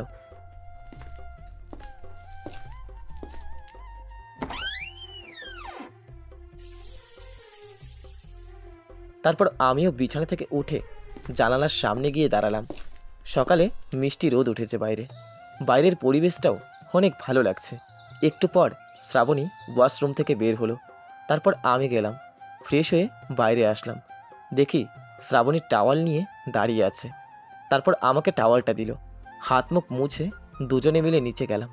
নিচে গিয়ে দেখি আত্মীয়রা সবাই বসে গল্প করতেছে। আমাদেরকে দেখে সবাই অনেক খুশি হলো। তোদের দুইজনকে তো অনেক সুন্দর লাগতেছে, কি বলো সৌরভের আব্বু? হ্যাঁ, একদম ঠিক বলছো, খুব সুন্দর মানিয়েছে। এক কথা বলতেই দেখি শ্রাবণী লজ্জায় লাল হয়ে গেল। তারপর আত্মীয়রা সবাই বসে সবাই মিলে গল্প করতে লাগলাম। সবাই আমাদের জন্য অনেক দোয়া করলেন। একটু পর আমাদের খেতে যাওয়ার জন্য আম্মু বলে গেল। তারপর সবাই মিলে খেতে চলে গেলাম। টেবিলে বসে খাবার খাচ্ছি, তখন দেখি আম্মু শ্রাবণীকে নিজ হাতে খাইয়ে দিচ্ছে। তখন খুব হিংসে হতে লাগলো। এখন ছেলের বউ পেয়ে নিজের ছেলেকেই ভুলে গেছো? ঠিক আছে, আমারও সময় আসবে। আমার এমন অবস্থা দেখে আম্মু বলল, কিরে, তোর মনে হয় হিংসা হচ্ছে? থাক, আর হিংসা করতে হবে না, কাছে এসে বস, তোকেও খাইয়ে দিচ্ছি। তারপর আম্মু আমাদের দুজনকেই নিজ হাতে খাইয়ে দিল। আসলে আম্মুর হাতের খাওয়ার মজাটাই আলাদা। খাওয়ার পর্ব শেষ করে সবাই আমাদেরকে নিয়ে গল্প করতে বসলো। আমাদের মাঝখানে বসিয়ে সবাই গোল হয়ে গল্প করতে লাগলো। এত গল্প যে কেমনে করতে পারে আল্লাহ ভালো জানে। আমার তো অশান্তি ধরে যাচ্ছিল। এভাবে গল্প করতে করতে দুপুর হয়ে গেল। তখন সবাই ফ্রেশ হতে চলে গেল। যাক বাবা, এতক্ষণে মুক্তি পেলাম। শ্রাবণীর দিকে তাকিয়ে দেখি শ্রাবণীও বিরক্ত হয়ে গেছে। তারপর শ্রাবণীর হাত ধরে ওখান থেকে উপরে চলে আসলাম। রুমে গিয়েই শ্রাবণী দরজা আটকিয়ে দিল। তারপর আস্তে আস্তে আমার দিকে এগোতে লাগলো। শ্রাবণীর মতিগতি ভালো না, এটা বুঝলাম, তাই আমিও পেছনের দিকে যেতে লাগলাম। হঠাৎ করে শ্রাবণী আমাকে খাটের উপরে ফেলে দিল। তারপর আমার বুকের ওপরে উঠে গেল। কি হচ্ছে কিছুই তো বুঝতে পারছি না। এই শ্রাবণী, কি করতেছো? আমার কথা না শুনে আমার ঠোঁটের দিকে এগোতে লাগলো। আস্তে আস্তে একদম আমার ঠোঁটের কাছে চলে আসলো। আমার মুখ দিয়ে তো কোনো কথাই বের হচ্ছে না। হঠাৎ শ্রাবণী দুই ঠোঁট এক করে দিল। আমি তো শ্রাবণীর এইরকম ব্যবহারে একদম অবাক হয়ে গেছি। আমাকে বললেই তো হয় যে আদর লাগবে। শ্রাবণী এমনভাবে ঠোঁটজোড়া চুষতেছে যেন কতদিনে না খাওয়া মানুষ। হঠাৎ করে ঠোঁটে একটা কামড় মেরে দিল। আমি তো ব্যথায় উফ করে উঠলাম, কিন্তু শ্রাবণী কিস করেই যাচ্ছে। পুরো 10 মিনিট পর ছাড়লো। আমার দম যেন বন্ধ হয়ে গিয়েছিল, দুজনেই হাঁপাচ্ছি। ওই, এইভাবে কেউ কিস করে? সরি, আসলে তোর ওই ঠোঁট দুটো এত নরম যে ছাড়তে ইচ্ছে করছিল না। তাই বলে কামড় মারতে হবে? ইয়ে মানে আসলে ধুর, আমি গোসলে গেলাম। তারপর গোসল করতে ওয়াশরুমে চলে গেলাম। মনের মতো করে শাওয়ার নিলাম। আমার পর শ্রাবণী গোসল করবে, তাই তাড়াতাড়ি বের হয়ে গেলাম। ওয়াশরুম থেকে বেরিয়ে দেখি শ্রাবণী টাওয়াল হাতে দাঁড়িয়ে আছে। তারপর টাওয়াল নিয়ে শরীর মুছতে লাগলাম, আর শ্রাবণী ফ্রেশ হতে গেল। তারপর শ্রাবণী গোসল করে বের হয়ে আসলো। দুজনেই নিচে চলে গেলাম দুপুরের খাবার খেতে। নিচে গিয়ে দেখি সবাই আমাদের জন্য বসে ওয়েট করতেছে। তারপর দুজনে তাদের সাথে বসলাম খাবার খেতে। অনেক গল্প আর মজার ভিতর দিয়ে খাবার পর্ব শেষ হলো। খাওয়া শেষ হতেই আব্বু বলল, কি রে সৌরভ, শ্রাবণী মাকে তোর কলেজে ভর্তি করবি? হ্যাঁ আব্বু, এখনই ভর্তি করব, যাতে ওর খেয়াল রাখতে পারি সবসময়। তো কবে ভর্তি করবি ওকে? আগামীকালই ভর্তি করব শ্রাবণীকে। আচ্ছা, ঠিক আছে। তারপর সবার সাথে আর কিছুক্ষণ গল্প করে আমার রুমে চলে আসলাম। বিছানায় শরীরটা এলিয়ে দিলাম। অনেক ঘুম পাচ্ছে এখন। চোখটা বন্ধ করতেই শ্রাবণী আমার বুকের ওপর এসে শুয়ে পড়ল। এই পাগলি, সারা জীবন কি এভাবেই আমার বুকটাকে বালিশ বানাবি নাকি? হ্যাঁ, ওই জন্যই তো বিয়ের সময় কবুল বলছিলাম, যাতে সারা জীবনের জন্য বুকটাতে মাথা রাখতে পারি। এই বলে আমাকে অনেক শক্ত করে জড়িয়ে ধরল। আমিও শ্রাবণীকে জড়িয়ে ধরলাম। মেয়েটা আসলেই অনেক পাগলি, তবে রাগ থাকলেও ওর মনটা অনেক ভালো আর খুব কিউট। এভাবেই শ্রাবণীকে নিয়ে ভাবতে ভাবতে ঘুমিয়ে গেলাম। বিকেলে শ্রাবণীর ডাকে ঘুম ভাঙল। ওই, আর কত ঘুমাবি? বিকেল হয়ে গেছে, উঠে পড়। এখন যা তো এখান থেকে, আমাকে ঘুমোতে দে। একটু শান্তি মতো কি ঘুমোতেও পারবো না? শ্রাবণী তখনই আমার নাক চেপে ধরল আর দুই ঠোঁট এক করে দিল। কিছুক্ষণ পর মনে হলো দম আটকে মরে যাব। হাত পা ছুটাতে লাগলাম, তখনই শ্রাবণী ছেড়ে দিল। ওই, তুই আমার বউ নাকি অন্য কিছু? অল্প বয়সে বিধবা হওয়ার শখ হয়েছে নাকি? এইভাবে কেউ নাক মুখ চেপে ধরে? এখন তো মরে যেতাম। মরে গেলে কিস করে বাঁচিয়ে নিতাম। সরে যা, আমি ওয়াশরুমে যাব। তারপর ফ্রেশ হতে চলে গেলাম। শ্রাবণী আমার রাগ দেখে মিটমিট করে হাসতে লাগলো। তখনও যে ওর ওপর কী রাগ হচ্ছিল তা আর কি বলবো। তারপর ফ্রেশ হয়ে বাইরে আসলাম। এসে দেখি শ্রাবণী অনেক সুন্দর করে সেজেছে। অনেক ভালো লাগছে ওকে। কিরে, কোথাও যাবি নাকি? আমার বরটার সাথে বাইরে একটু ঘুরতে যাব। কই যাবি? বরটা যেখানে নিয়ে যায় সেখানেই যাব। তারপর শ্রাবণীকে নিয়ে বাইরে ঘুরতে বের হলাম। প্রথমে একটা পার্কে গিয়ে বসলাম দুজনে। ওখানের পরিবেশটা অনেক ভালো। অনেক সময় পার্কে কাটিয়ে দুজনেই পার্ক থেকে বের হলাম। তারপর একটা রেস্টুরেন্টে গিয়ে শ্রাবণীকে সব পছন্দের খাবার খাওয়ালাম। ওই, আমাকে আইসক্রিম খাওয়াবে কে? ও তাই তো, আসল জিনিসটাই তো কিনতে ভুলে গেছি। তারপর শ্রাবণীর জন্য চকলেট আইসক্রিম কিনে দিলাম। তখনই সন্ধ্যা হয়ে গেছে। আমি আর শ্রাবণী দুজনেই হাত ধরে হাঁটছি। শ্রাবণী ওর মাথাটা আমার কাঁধের ওপর দিয়ে রাখছে। জানিস, আজ আমার অনেক দিনের ইচ্ছাটা পূরণ হলো। কি ইচ্ছে? এই যে প্রিয় মানুষটার হাত ধরে রাত্রেবেলা রাস্তা দিয়ে হাঁটা। ও। তারপর আমরা হাঁটতে হাঁটতে বাসায় চলে গেলাম। বাসায় গিয়ে কলিং বেল দিতেই হাম্মু এসে দরজা খুলে দিল। তারপর রুমে চলে গেলাম। দুজনেই ফ্রেশ হয়ে রাতের খাবার খেতে গেলাম। পরের দিন সকালে শ্রাবণীর ডাকে ঘুম ভাঙল। ওই, ঘুম থেকে ওঠ, আজ আমাকে কলেজে ভর্তি করবি না? হ্যাঁ করব, তুই সব কাগজপত্র নিয়ে নে। হুম। তারপর উঠে ফ্রেশ হয়ে নিলাম। নিচে গিয়ে সকলের সাথে নাস্তা করে নিলাম।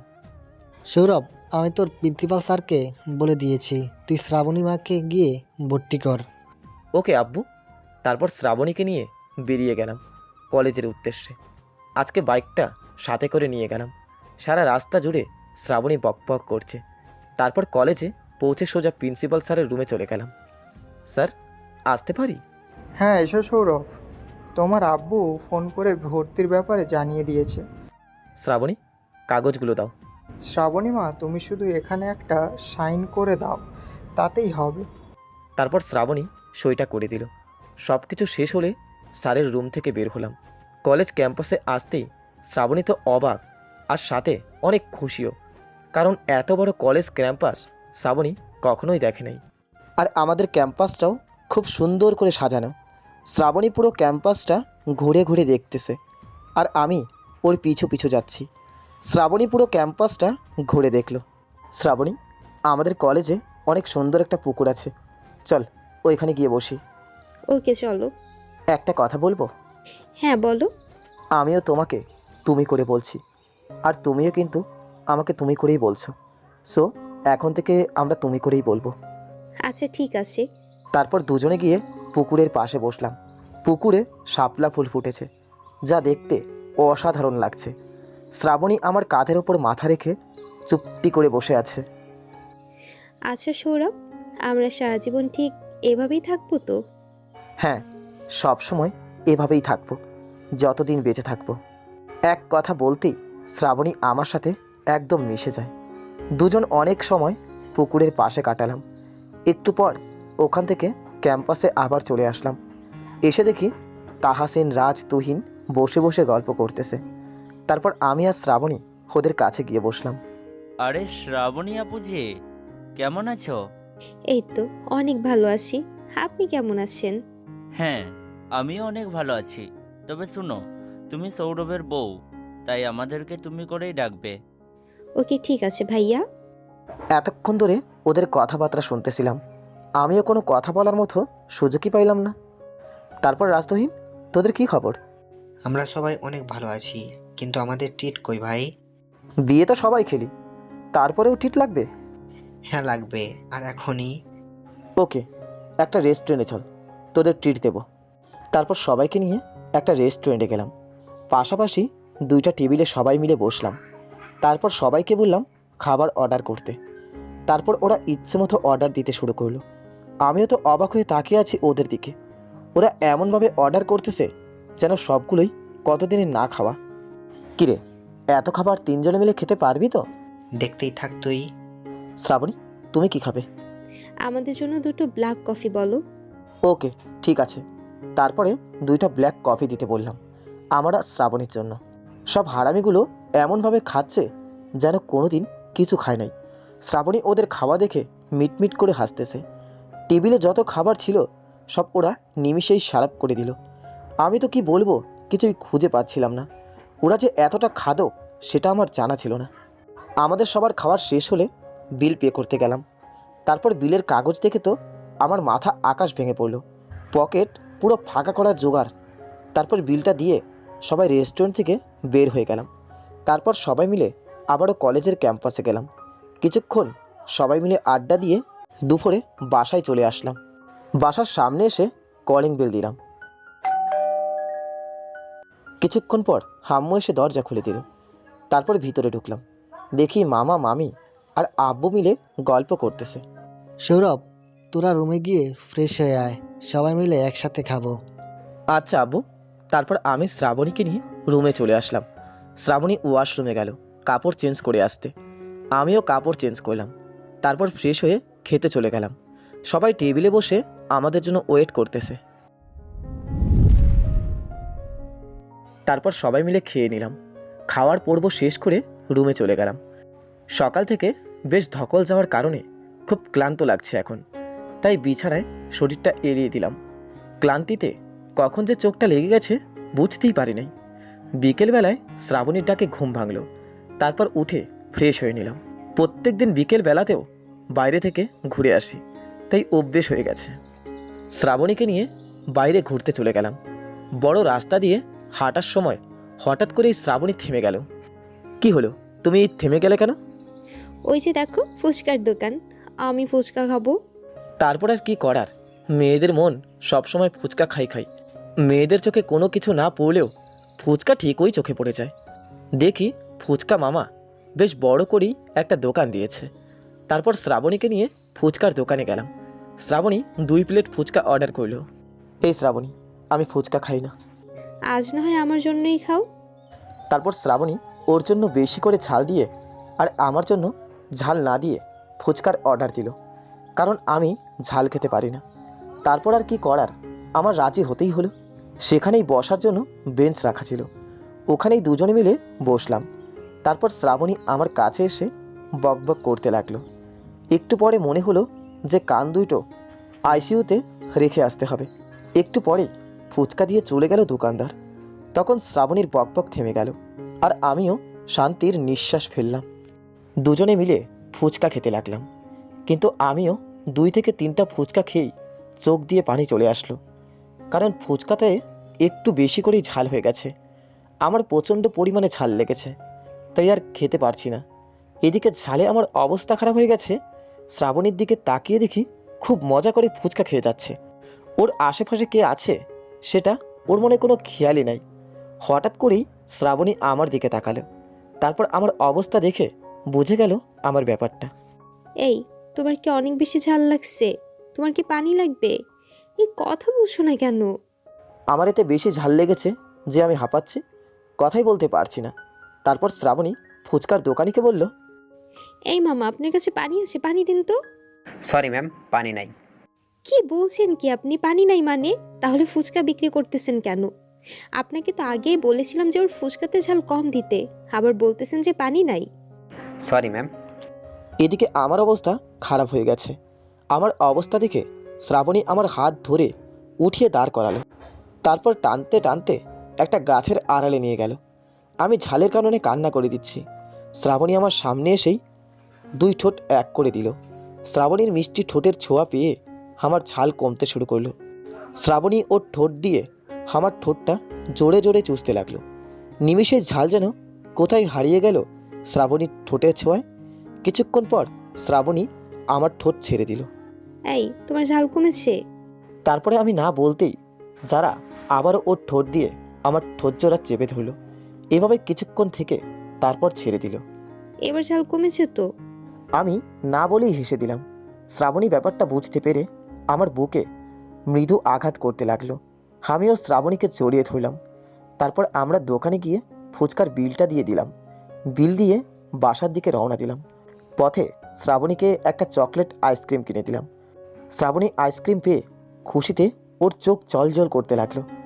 তারপর আবারও শ্রাবণীকে নিয়ে বাসার দিকে যেতে লাগলাম। কিছুক্ষণ পরেই বাসায় পৌঁছে গেলাম। বাসায় আসতে আসতে সন্ধে হয়ে গেল। তারপর নিজের রুমে চলে গেলাম। রাতে খেয়ে দিয়ে ঘুমিয়ে গেলাম। পরের দিন সকালে উঠে নাস্তা করে শ্রাবণীকে নিয়ে কলেজ চলে গেলাম। তারপর যার যার ক্লাসে চলে গেলাম। 2টো ক্লাস করে বাইরে চলে আসলাম। তারপর শ্রাবণীকে ফোন করে ক্যাম্পাসে আসতে বললাম। আচ্ছা, তুমি থাকো, আমি 10 মিনিটে আসতেছি। ওকে, ঠিক আছে। তারপর ক্যাম্পাসে বসে থাকলাম। ঠিক সেই মুহূর্তে একটা মেয়ে এসে বলল, এক্সকিউজ মি, আমি কি এখানে বসতে পারি? তারপর মেয়েটার দিকে তাকালাম। ঠিক চিনতে পারলাম না, মনে হয় নতুন এসেছে। হ্যাঁ, বসুন এখানে।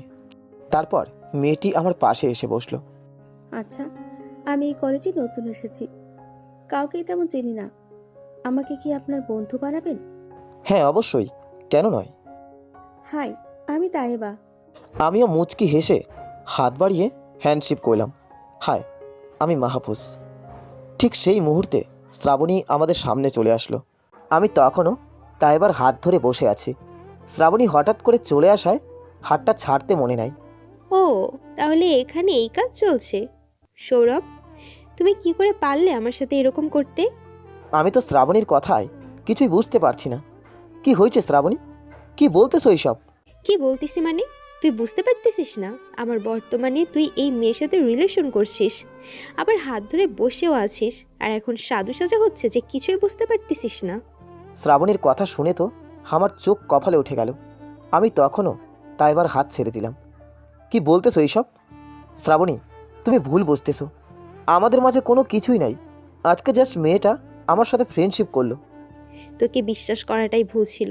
থাক তুই এই মেয়েকে নিয়ে, আমি চললাম। বলেই শ্রাবণী রাগে গজগজ করতে করতে চলে গেল। এই শ্রাবণী, আমার কথাটা শোনো। বলে অনেক ডাকলাম, বাট কোনো কথা না বলেই চলে গেল। সাধারণ একটা চোখে দেখা বিষয় নিয়ে এমন করলো।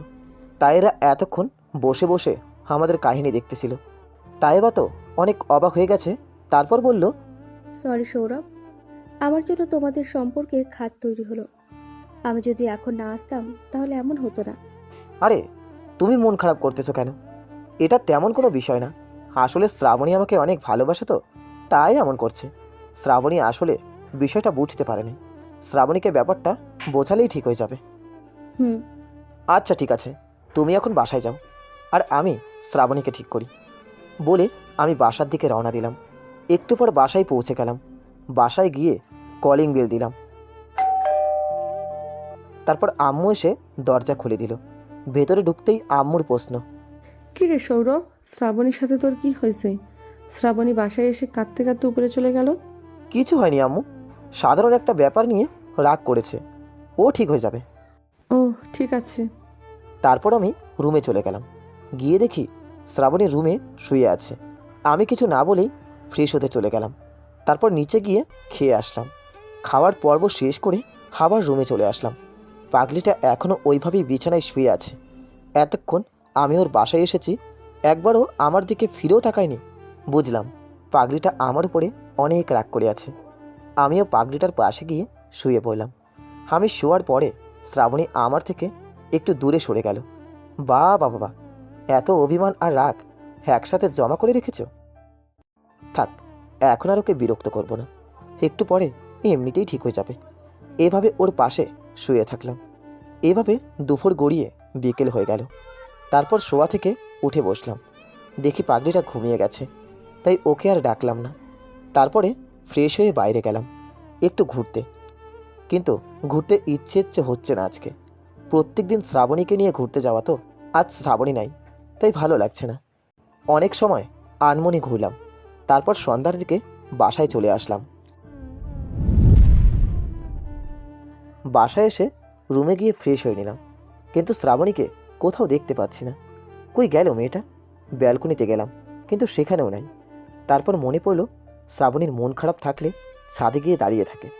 তারপর আমিও ছাদে গেলাম শ্রাবণী আছে নাকি দেখতে। ছাদে গিয়ে দেখি শ্রাবণী ছাদের রেলিং ধরে আকাশের দিকে তাকিয়ে দাঁড়িয়ে আছে। তখন আমিও শ্রাবণীর কাছে গেলাম, গিয়ে পেছন থেকে জড়িয়ে ধরলাম। শ্রাবণী পেছনে ঘুরে আমাকে দেখে ঝাটকা মেরে নিজেকে ছাড়িয়ে নিল। তুই কোন সাহসে আমাকে জড়িয়ে ধরেছিস? যা গিয়ে ওই মেয়েকে জড়িয়ে ধর। আমার কাছে এখন কেন এসেছিস? শ্রাবণী, তুমি ব্যাপারটা ভুল বুঝতেছ। মেয়েটা শুধুমাত্র আমার বন্ধু। হ্যাঁ, এখন তো আমাকে এইসব বুঝাবি। আমি ভুল করেছিলাম তোকে ভালোবেসে। ঠাস ঠাস করে শ্রাবণীকে দুইটা চড় মেরে দিলাম। ওই, তোকে কতবার বলবো যে আমি কোনো রিলেশনে নাই? মেয়েটা আজই কলেজে নতুন এসেছে, তাই ওর সাথে কথা বলতেছিলাম। তখন থেকে একই কথা বলে যাচ্ছি। এভাবে কি তোর একটুকু বিশ্বাস হয় না? এতটাই খারাপ ভাবিস আমাকে? প্রচণ্ড রাগের জন্য এক নিমেষেই সবগুলো কথা বললাম। শ্রাবণীর দিকে তাকিয়ে দেখি মুখে হাত দিয়ে মাথা নিচু করে দাঁড়িয়ে আছে। মুখটা একদম লাল হয়ে গেছে। আসলে রাগের জন্য বোধ হয় চটটা জোরেই মারা হয়ে গেছে। শ্রাবণী, আমার দিকে তাকাও। শ্রাবণী কান্না করে দিচ্ছে। এই শ্রাবণী, আমার দিকে তাকাতে বলছি কিন্তু, না হলে কিন্তু এবার আরও খারাপ হয়ে যাবে। শ্রাবণী এবার সোজা আমাকে জড়িয়ে ধরল, কেঁদে কেঁদে বলছে, সৌরভ, তুমি আমাকে ক্ষমা করে দাও। আমি বিষয়টা বুঝতে পারি নাই। আমি তোমাকে অনেক ভালোবাসি, তাই তুমি যখন ওর হাত ধরেছিলে আমি সেটা মেনে নিতে পারি নাই। আমি সেটা বুঝতে পারছি আমার পাগলিটা। হ্যাঁ, এখন আর একটুকু কাঁদবে না। শ্রাবণীর চোখের পানি মুছে দিলাম। হ্যাঁ, এবার একটু হাসো তো দেখি।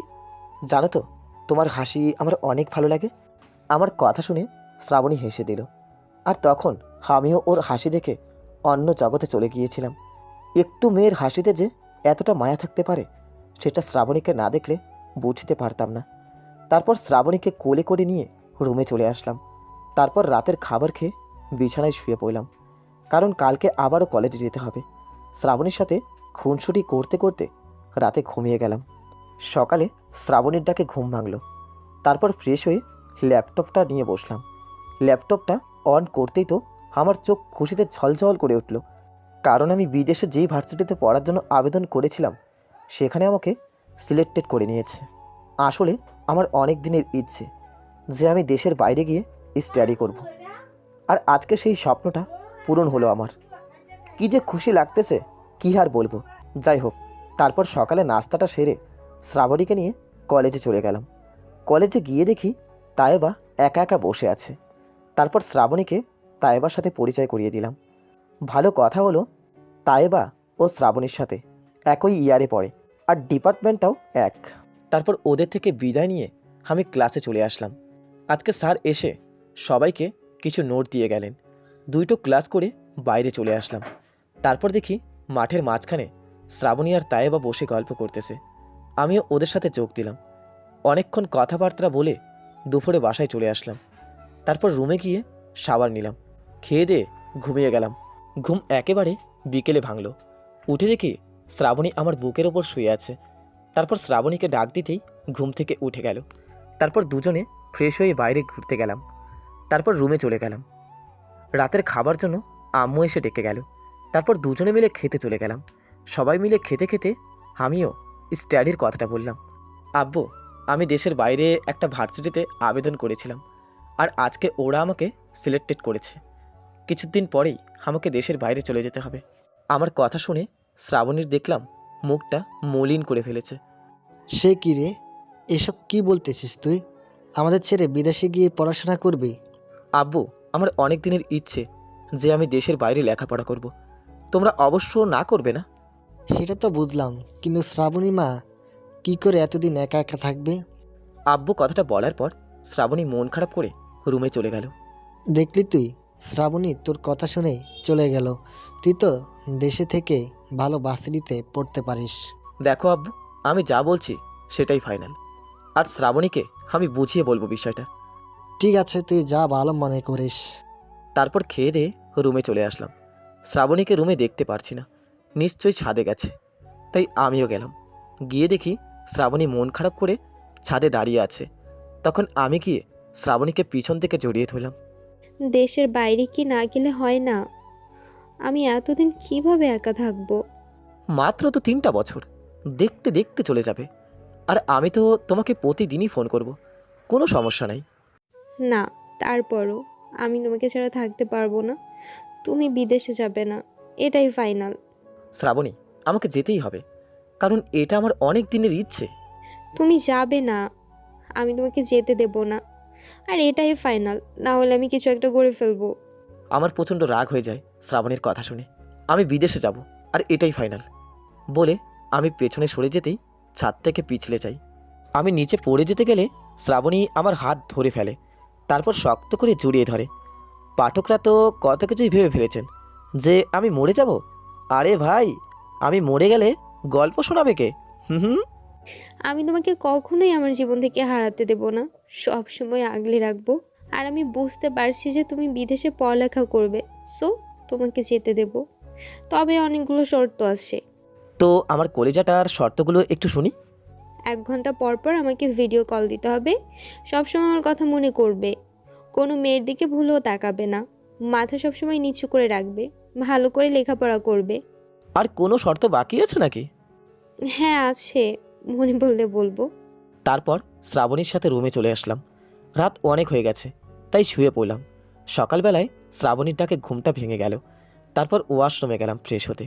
ওয়াশরুম থেকে বেরিয়ে ল্যাপটপটা নিয়ে বসলাম।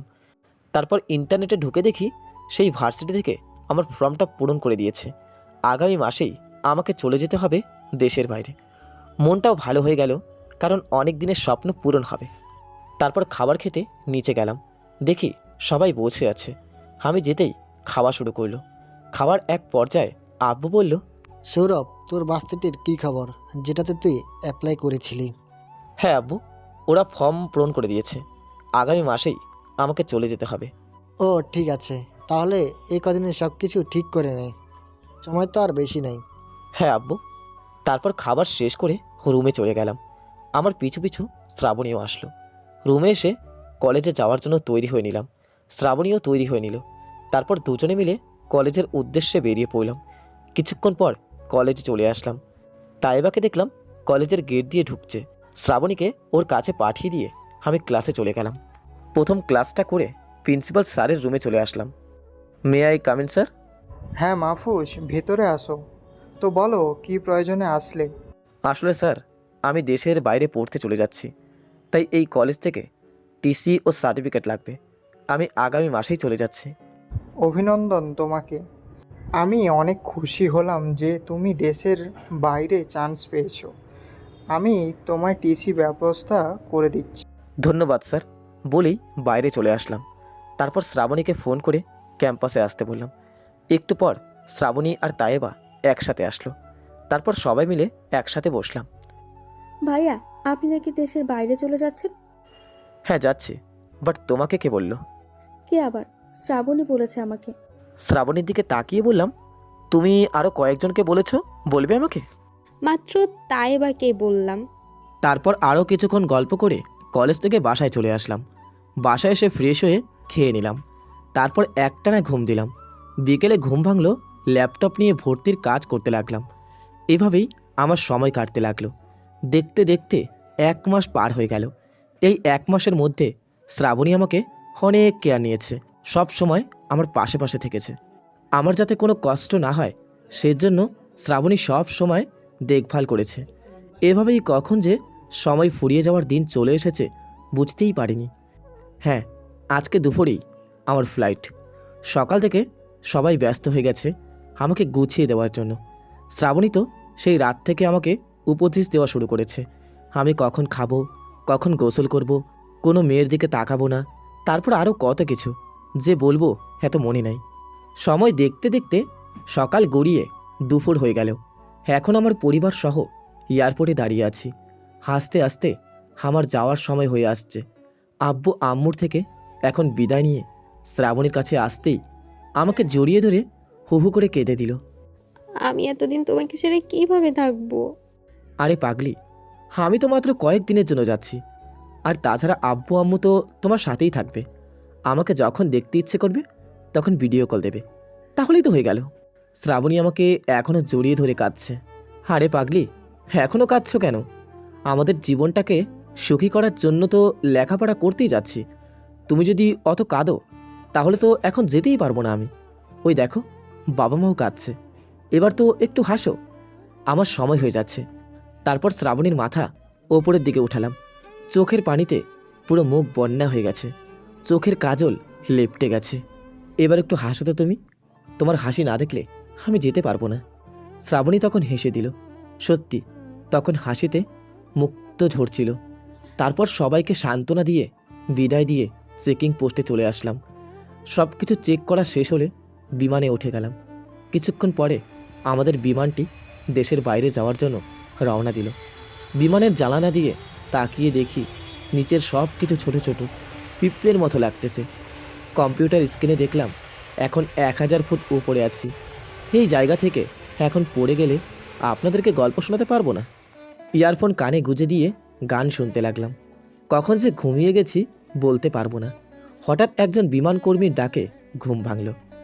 বিমান থেকে নেমে আমার ভাড়া করা হোটেলের দিকে রওনা দিলাম। একটা কার নিয়ে হোটেলে পৌঁছে গেলাম।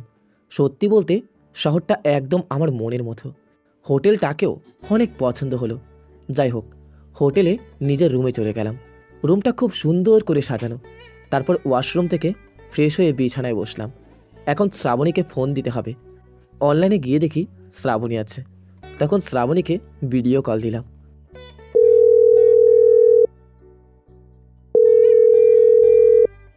শ্রাবণী আমার সাথে কথা বলতে পেরে তো প্রচণ্ড আকারে খুশি। তারপর আব্বু আম্মুর সাথেও কথা বললাম। একটু পরে হোটেল থেকে রাতের খাবার খেয়ে এসে শুয়ে পড়লাম। সকালবেলা ফোনের আওয়াজে ঘুম ভাঙল। ফোনের স্ক্রিনে তাকিয়ে দেখি শ্রাবণী ফোন দিয়েছে। হ্যাঁ শ্রাবণী, বলো। তুমি এখনো ঘুমিয়ে আছো? যাও তাড়াতাড়ি উঠে ফ্রেশ হয়ে খেয়ে নাও, তারপর আবার আমাকে ফোন দিবে। ওকে। তারপর উঠে ফ্রেশ হয়ে খেয়ে নিলাম। এখন ভার্সিটির উদ্দেশ্যে রওনা দেব, তাই ড্রেস পরে নিলাম। তারপর রওনা দেব আবার শ্রাবণীর ফোন। কি করো? এই তো ভার্সিটি যাওয়ার জন্য রওনা দিয়েছি। Okay bye. তারপর একটা ট্যাক্সি নিয়ে ভার্সিটির উদ্দেশ্যে রওনা দিলাম। একটু পর আমার গন্তব্যের স্থলে পৌঁছে গেলাম।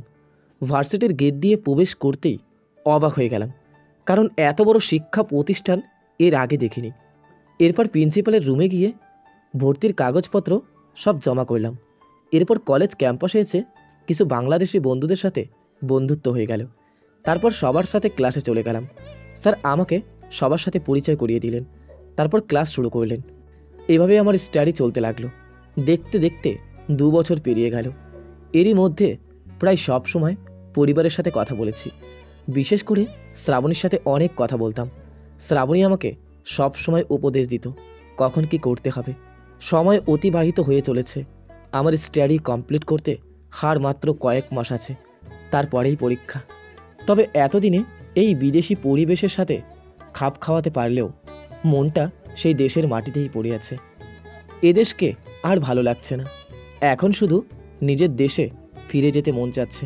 বাবা মা এমনকি শ্রাবণীও আমাকে ফোন করে দেশে চলে যেতে বলে, কিন্তু এখন কিভাবে যাব?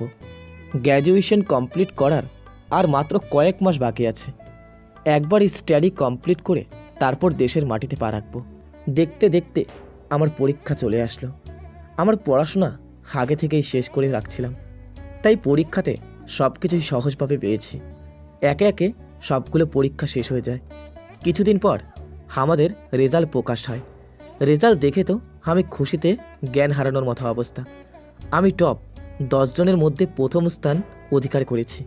আমি তখনই এই কথা ফোন করে বাবা মা আর শ্রাবণীকে জানিয়ে দিলাম। ওরাও অনেক খুশি হয়েছে। এখন সবাই মিলে চাপ দিচ্ছে দেশে ফিরে যাবার জন্য। তারপর সবাইকে জানিয়ে দিলাম যে আমি 1 মাস পরে দেশে ফিরব। শ্রাবণী আমার জন্য অপেক্ষা করতে লাগলো। আসলে আমি আগামীকালই দেশে যাবার জন্য বিমানের টিকিট কেটে রাখছি। সবাইকে সারপ্রাইজ দেওয়ার জন্য ওই কথা বললাম। অনেক আনন্দের মধ্যে দিয়ে আজকের দিনটা কেটে গেল। সকালে ঘুম থেকে উঠে সকালে নাস্তা করে সব কিছু প্যাকিং করলাম। তারপর এয়ারপোর্টের উদ্দেশ্যে বেরিয়ে পড়লাম। এয়ারপোর্টে পৌঁছে চেকিং শেষ হলে বিমানে গিয়ে বসলাম। তারপর বিমান দেশের উদ্দেশ্যে রওনা দিল। দুপুরের দিকে বাংলাদেশ এয়ারপোর্টে পৌঁছে গেলাম। এয়ারপোর্ট থেকে ট্যাক্সি নিয়ে সোজা বাসার উদ্দেশ্যে বেরিয়ে পড়লাম। কিছুক্ষণ পর বাসায় পৌঁছে গেলাম। ভাড়া মিটিয়ে বাসার গেট দিয়ে ভেতরে ঢুকলাম।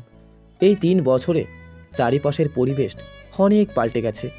সব কিছু প্রায় নতুন নতুন লাগছে।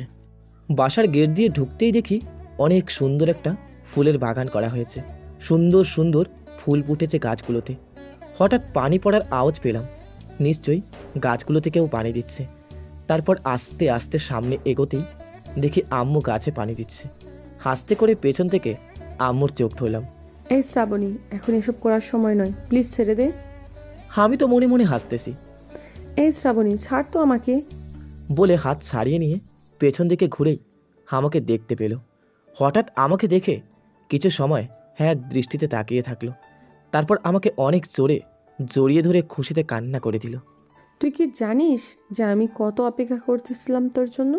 তুই বললি 1 মাস পর আসবি, একবার আমাকে জানিয়ে আসবি না? তাহলে এই সারপ্রাইজটা কেমন করে দিতাম? হয়েছে, এখন ভিতরে চল, অনেক ক্লান্ত হয়ে গেছিস। শ্রাবণী কোথায়? কলেজে গেছে শ্রাবণী, একটু পরেই চলে আসবি। তারপর আমরা ভেতরে গেলাম।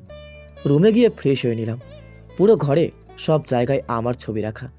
পাগলিটা মনে হয় আমার কথাই সারাদিন ভাবতো। যাই হোক, ওকে আজ এই সারপ্রাইজটা দেব। তারপর নিচে গিয়ে খেয়ে আসলাম। রুমে বসে বসে ফেসবুকিং করতেছিলাম। তখনই কারো পায়ের শব্দ পেলাম। নিশ্চয়ই রুমে কেউ আসতেছে। তখনই রুমে শ্রাবণী প্রবেশ করল। আর হঠাৎ আমাকে দেখে যেন বিশ্বাসই করতে পারতেছিল না। প্রচণ্ড গতিতে এসে আমাকে জড়িয়ে ধরে কেঁদে দিল। তুমি জানো আমি কত খুশি হয়েছি। সারপ্রাইজটা কেমন লাগলো? খুব ভালো। তারপর শ্রাবণী ফ্রেশ হয়ে খেয়ে নিল। দুজন বসে গল্প করতে করতে বিকেল হয়ে গেল। বিকেলে বাইরে থেকে ঘুরে আসলাম। প্রায় রাতের দিকে বাসায় ফিরলাম। সবাই মিলে রাতের খাবার খেয়ে নিলাম। তারপর শ্রাবণীকে নিয়ে রুমে আসতেই দেখি পুরো ঘর ফুল দিয়ে সাজানো, ঠিক যেন বাসর রাত।